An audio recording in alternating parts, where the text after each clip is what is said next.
A new website has just appeared to promote the live-action How to Train Your Dragon remake. Getting to see new clips of the movie, new looks at the dragons, behind-the-scenes snippets, and surprisingly, a whole lot more. So let's get into it. This is really cool. So we get to see like a 3D model of this version of the Isle of Berk.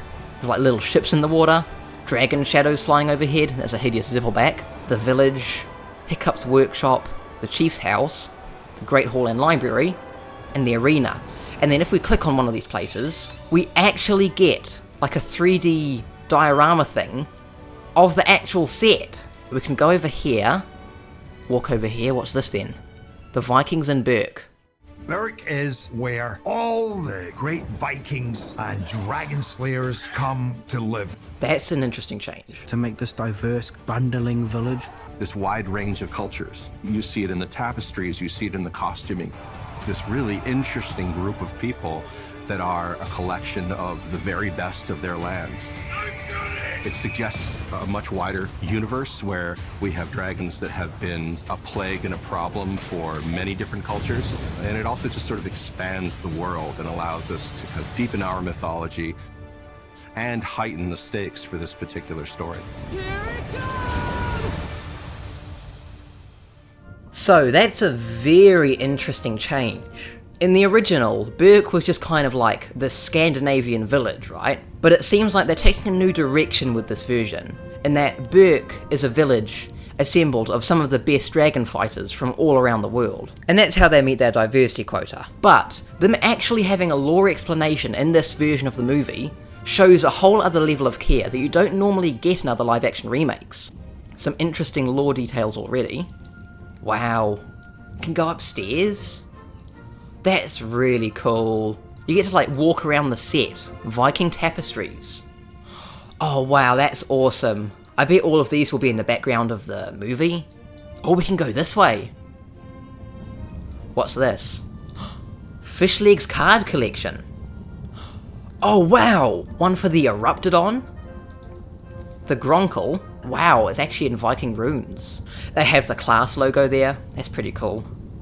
Is that a screaming death or a whispering death? It doesn't make much sense for it to be a screaming death, but it looks more like one.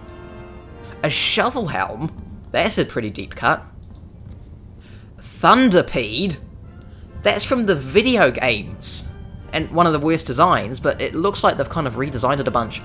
The Thunderpede is a very interesting dragon to have canon in this version. Oh, here's the Screaming Death? I think that looks like Screaming Death. Bone Napper? Is that a Changewing? That looks like a Changewing. Is this... Death Song? That looks like a Death Song tail. I can't read these runes, but that tail looks like a Death Song. Is this Smothering Smoke Breath? I do know that there are actually some new dragons, so some of these could be new designs. Oh, that's cool. We actually have Snap Trappers in here. Hideous Zippleback. What is this one? Rain Cutter? I think that's a Rain Cutter.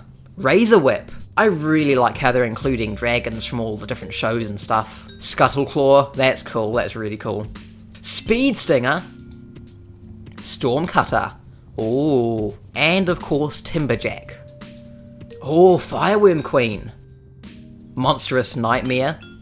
So you'll actually see that these cards aren't fully accurate to their actual designs. They're like very, very stylized. So if you see a new kind of dragon species in these cards, and you don't really like its design, I don't think you should be too upset about it, because it's not necessarily fully representative of the dragon's final design if they do appear in the movies. The Red Death. Wow. Terrible Terror. Night Fury. Wow. But strike class. Is this next one what I think it is? It is. The Skrill. I have thoughts on the Skrill's redesign, but that's not for right now. What is this? Sand Wraith? Skuldron. That's cool. Thunderdrum. That's a very different design. Tide Glider. That's from the mobile games as well. What's this one? I actually don't know what this one is. This might be a new one. And Rumblehorn. That's really cool, getting to see all the different cards. Return to map. Okay, so we've just looked at the Great Hall and Library. Let's go to the village. Oh wow, it's nighttime. Got the statue in the middle. John Powell and the film score. Oh, this is so cool. Alright, bud. We're gonna take this nice and slow. It's interesting to come back to material that people really like. Oh, this is really so cool. Respond to these tunes, and so he doesn't want to disappoint by omitting any of them. Test Drive had to be there. Oh, the camera work looks so good. More shots of Toothless flying. Oh, this has sold me on the CGI. One of the things I had to do was to try and restructure things. Whoa. What he does with the melodies he creates are like narrative harmonies. This is a big film with a joy of life and a joy of flying.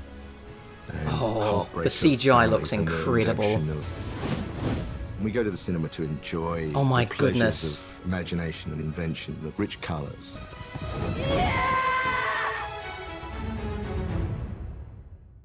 That has multiplied my excitement for this movie by a lot. That was amazing. Getting to see more scenes of the flying, and the CGI looks phenomenal. Listen to the test drop. You're kidding me. Oh my goodness. If you go to this website, you can listen to the new version of Test Drive.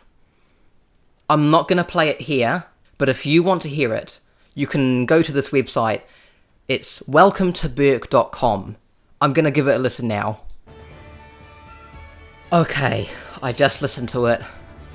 That was incredible. It's completely faithful to the original.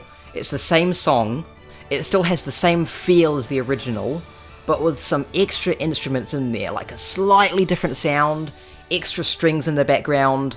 It's, honestly, it's on par with the original. I can't believe they've let us hear that in this website. I think that's everything to see in the town square. Alright, back to the map. Hiccups Workshop. Oh, that's so cool. I bet there's a whole bunch of references and little secrets in here. Okay, now, the chief's house. Whoa. Oh wow, I love how handmade everything looks. Weapons everywhere, there's a mace. What's this? Stoic sword. Oh wow. That's a cool sword. And now, the last location, the arena. You are now the latest to join this time-honored tradition. Every toe-biter born into our tribe must one day survive this arena if they ever hope to do battle alongside the rest of us.